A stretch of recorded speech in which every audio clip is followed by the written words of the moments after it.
আমি যদি না ঢুকে যদি একদম একটা ফ্রেমিং এর কথা বলি, মানে is it about syndicate or something like that? হ্যাঁ, অফ কোর্স আমি এটা নিয়ে অনেক কথাও বলেছি, ইন্টারভিউতে একদম খুবই ব্লান্টলি বলেছি, যেটা অবশ্যই কারোরই পছন্দ হয়নি। আমাকে তো হিরোরা পছন্দ করবার কথা না, যেখানে আমি বলছি যে হিরোরা সব এটা সেট করে দিচ্ছেন, সিন্ডিকেট হচ্ছে, যেখানে আর কোনো অভিনেত্রী এটা নিয়ে কথাই বলছে না, কিন্তু সবাই কিন্তু এর শিকার। আপনি যত যাই বলেন, সবাই প্রত্যেকেই কিছু কোনো না কোনো ভাবে এটা শিকার। এবং কেইচ আমার কথা হচ্ছে, আমি একজন অভিনেত্রী বা যে কোনো অভিনেতা, তা আমরা তো হচ্ছে একজন ডিরেক্টরের কলে কাজ করব, যেটা আমি ছোটবেলা থেকে আমি এটাই দেখেছি, এভাবেই কাজ করেছি। কিন্তু আমি যখন এবার কাজে ব্যাক করলাম, আসার পর আমি একটা ভিন্ন জায়গা দেখতে পেলাম বাংলাদেশের।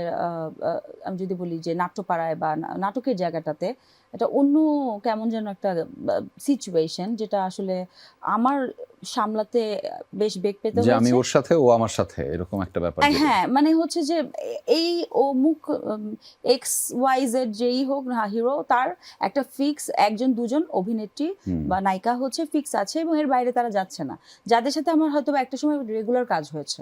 হ্যাঁ, কিন্তু এখন তারা হচ্ছে এই হিরোইনের বাইরে যাচ্ছে না।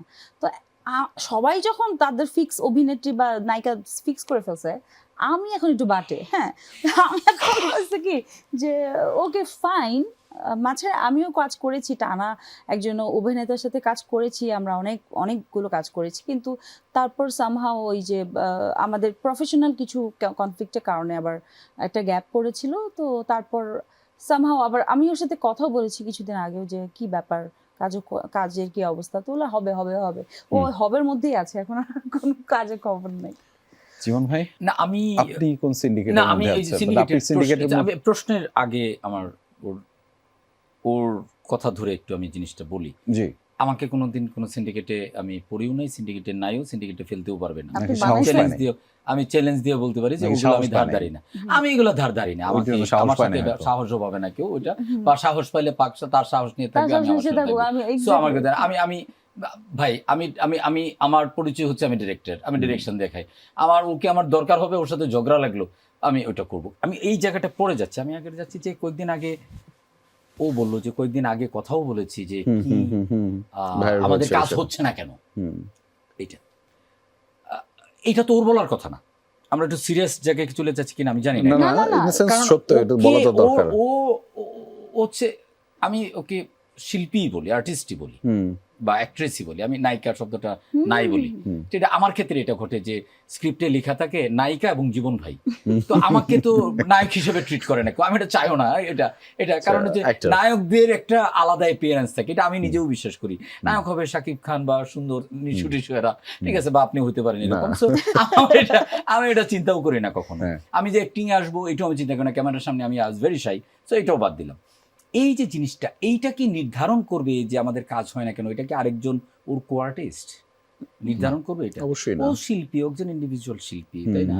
ওর ক্যালিভার আছে, ও ক্যালিভার না থাকলে তো এই পর্যন্ত আসতে পারতো না। সো এইটা যদি ওইভাবে, যেটা বলছে সিন্ডিকেশন, এই জায়গাটা আমাকে কখনো আমি ওইভাবে ভাবি নাই, ভাবতে পারি নাই, জাস্ট খালি শুনেই গেছি। আজকে ওর কথা শুনে আমি ওর কথা শুনে ডিরেক্টলি শুনে আমি বুঝতে পারলাম আর কি, যে মানে একটা মানুষ কোন পর্যায়ে গেলে তার কো-আর্টিস্টকে ও বলছে যে আমাদের কাজ হোক। এটা না, লিটারালি আমাকে এভাবে জিজ্ঞেস করতে বাধ্য হয়েছে, কারণ আমার 2 মাস এরকম হয়েছে যে আমি টানা যখন কাজ করছি, লাস্ট ইয়ারে আমার এরকমও হয়েছে, আমি 2 মাস টানা কাজ করতে পারি নাই, মানে কোনো কাজ আসলে সেটা ক্যান্সেল হয়ে যাচ্ছে। তো এটা আমার জন্য খুবই বাজেভাবে আমাকে এফেক্ট করেছে। এটা তো খুব আপসেটিং, কারণ কাজ আসছে, কাজ ক্যান্সেল হয়ে যাচ্ছে। এখন ওর জায়গা থেকে আমি সরি তোমার কথা টেনে নিলাম, না, because I was very much ready এবার, যে আমি এবার খুবই ফোকাস, যখন আমি আবার কাজে ব্যাক করি বেবি হওয়ার পর, যে I was very much ready, and আমি এবার এত বেশি সিরিয়াস ছিলাম কাজ নিয়ে। ভাইয়া হয়তো বা খেয়াল করেছে, আমরা শুটিং করেছি যখন একসাথে, যে আমি মানে কোনোভাবে যেন কোনো কিছুতে আমার কোনো কমতি না থাকে, সেটা আমি সমস্ত এফোর্ট আমি দিয়ে যাচ্ছি, এখনো দিই। কিন্তু সেই জায়গা থেকে যখন নাকি আমার এখন এসে এইগুলো ফেস করতে হচ্ছে, আমার মাঝে মধ্যে একটু খারাপই লাগে, যে তাহলে কোথায় আছি, বড় হলে জন্য। আচ্ছা, নাও আই গট ইট, যে আপনি এই জন্য বলছেন আপনাকে একটু কম দেখা যায়। এখন আমি রিলেট করতে পারছি। আমি যে আমার আসলে আমার কন্টেন্ট আমার দেখার একটু সুযোগ কম হয়, কারণ হচ্ছে যে আমার জীবিকা এবং কাজ, নিজের কাজ নিয়ে একটু বেশি ব্যস্ততা। আমার নিজের কাজও আমি দেখি না, আমার নিজের কাজ দেখি না, আমার খুব অসহ্য লাগে এই কারণে। সো তিশা, যদি এইটাই হয় বা এমনই হয়, তাহলে এটা খুবই, আমরা খুব দুর্ভাগ্যজনক জায়গায় আছি। আমি যেহেতু বিজ্ঞাপনটা একটু বেশি করে বিজ্ঞাপনের সময় দিই, এইটার বেশ কয়েক বছর আগে এরকম একটা সিন্ডিকেশন ছিল, 2-3 জন নায়ক এবং নায়িকা, আমারই ভাই ব্রাদার, আমারই বন্ধু বান্ধব, এবং ওদের সাথে আমি পার্সোনালিও কথা বলছি যে তাহলে তোমরা যদি এইটা করো তাহলে তো নতুন মানুষ তৈরি হবে না। আমি যখন প্রডিউস করি, আমি যখন ডিরেকশন দিই, তখন আমি আর্টিস্ট খুঁজে পাই না, আমাদের আর্টিস্টের এমন অভাব। সেই ক্ষেত্রে তোমরা যদি একটা সিন্ডিকেশন করে রাখো, তাহলে সেটা বড় হবে কিভাবে? আর বড় হওয়া বা ভালো থাকে, এটা তো একা থাকা যাবে না, সবাই মিলে থাকলেই তো সেটা ইন্ডাস্ট্রি হবে, না হলে তো সেটা হবে না। তো এইটা খুবই আনফরচুনেট তিশা, আমি খুবই সরি যে আমি একজন ইন্ডাস্ট্রির মানুষ হিসেবে, আমি জাস্ট এখানে একটা সাপ্লিমেন্ট প্রশ্ন করতে চাই। প্লিজ। মানে এটা যেহেতু তিশার জায়গা থেকে দেখেছে, আপনি যেহেতু একটা বিভিন্ন জায়গা থেকে, প্রোডিউসার জায়গা থেকে, প্রোডাকশনের জায়গা থেকে, ডিরেক্টরশিপের জায়গা থেকে, অভিনেতার জায়গা থেকে, বিভিন্ন জায়গায় আপনি কাজটা করেন, তো এক একটা জায়গায় একটা পার্সপেক্টিভটা থাকে। এই সিন্ডিকেশনটা আসলে তৈরি হয় কি কারণে? এটা কি অনলি ভিউয়ারশিপ, নাকি আসলে আর্থিক কোনো ধরনের সংযোগ আছে, নাকি এটা ডিরেক্টরস চয়েস, নাকি মানে প্রোডিউসার যে থাকে তার চয়েস? আচ্ছা, আমি তাহলে একটু অন্য পার্সপেক্টিভে একটা ছোট করে আমি ছোট করেই বলতেছি। কিছুটা ইনসিকিউরিটি আর কিছুটা শিক্ষার অভাব। আচ্ছা, ঠিক আছে, মানে এখানে ম্যাক্সিমাম লোকজন আছে, আপনি দেখেন, আমি যদি একদম ইসে বলি যে ম্যাক্সিমাম অ্যাক্টর, অ্যাক্ট্রেস এবং ডিরেক্টর, প্রডিউসার, এগুলো ম্যাক্সিমাম অশিক্ষিত লোকজন আছে। ঠিক আছে, যে সব বলিনি কিন্তু ম্যাক্সিমাম।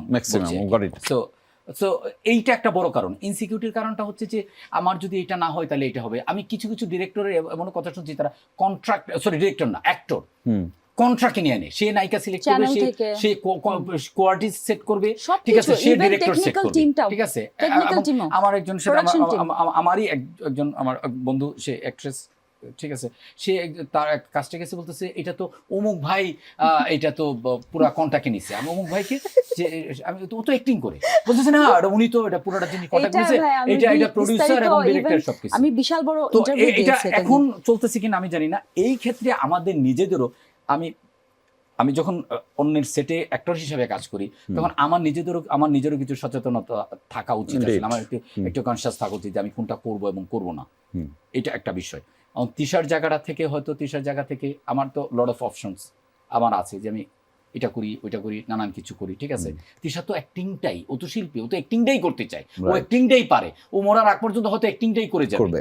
এখন ওকে তো ওই সুযোগটা দিতে হবে, না তো মানে সে তো ফ্রাস্ট্রেটেড হয়ে যাবে। there are some like opportunities যেগুলো আসছে না যে তা না, কাজ করছে আলহামদুলিল্লাহ, কিন্তু আমার মনে হয় যে যেভাবে কাজ করার কথা ছিল, যে ফ্লোটা ইভেন্ট ছিল, আমার মনে হয় সর্বোচ্চ কাজ আমি 2024-এর মানে 2024 সালে আমি সর্বোচ্চ কাজ করেছি। আমি কারণ ভুল বলেছি, আমি 2023-এর লাস্টের দিকে আমি করেছি কাজ, হ্যাঁ। সো শুরু, আর 2024 পুরোটা আমি কাজ করেছি। 2025-এ এসে একটুখানি আবার স্লো হলো যাত্রাটা, তারপর এখন তো আবার দেশের অবস্থা। আমি জাস্ট একটু তিশার সাথে অ্যাড করে, আমি তিশার কথাটা আমি বলতে চাই, এটা ভাই, যেহেতু প্রসঙ্গটা চলে আসছে, অনেকে আমার কথা, আমার ডেসপারেশন দেখেই হয়তো বা আমার হার্ড হতে পারে, কিন্তু আমি জিনিসটা এটা বলি, ভাই, দিন শেষে আপনি যদি নিজেকে শিল্পী দাবি করেন, আমি যদি শিল্পী দাবি করি, একজন শিল্পীর কাজ এইটা না, তাই না? মানে তাহলে শিল্পী এবং অন্য পেশা বা আমরা পার্থক্য কিভাবে করি? আমরা কেন বলি তাহলে রিকশালার মতো আচরণ করে? রিকশালার মতো আচরণ কিন্তু ব্যক্তিটাকে করছে না, ব্যক্তির আচরণটাকে করছে।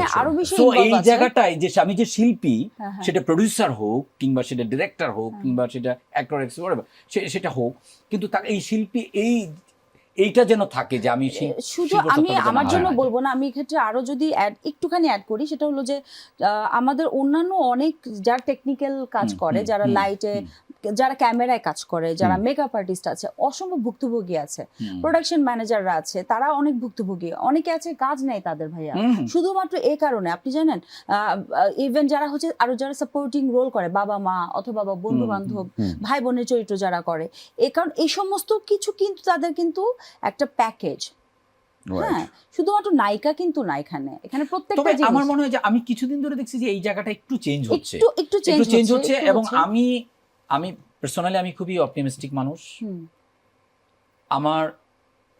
আমি আমার এখন অনেক পেশেন্স, আমি একটু সাইলেন্স হও শিখে গেছি, বাহ, যে sometimes silence is the best answer. Answer. ঠিক আছে, তো এইটা আমি বুঝে গেছি। তো ওই জায়গা থেকে আমি একটু বলবো যে এটা ধীরে ধীরে চেঞ্জ হয়ে যাবে, প্রচুর নতুনরা আসতেছে, অ্যান্ড দে আর ট্রিমেন্ডাস, ডিরেক্টররা আসতেছে, অ্যাক্টর Different, অ্যাক্ট্রেসরা right. আসতেছে। আমাদের পিছনের মানুষ যারা, আমাদের কাজ হলো ওদেরকে আরেকটু প্রমোট করা।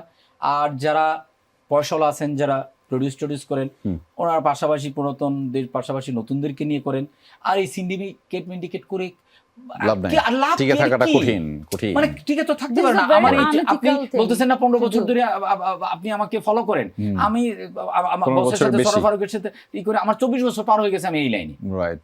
ঠিক আছে, সো আমি তো এইটাই করি। তো আমি তো অনেক কিছু দেখলাম, উত্থান পতন অনেক কিছু দেখতেছি। তো আমার মনে হয় যে আল্লাহ যদি সুস্থ রাখে তো শেষ পর্যন্ত এইটাই করে যাব।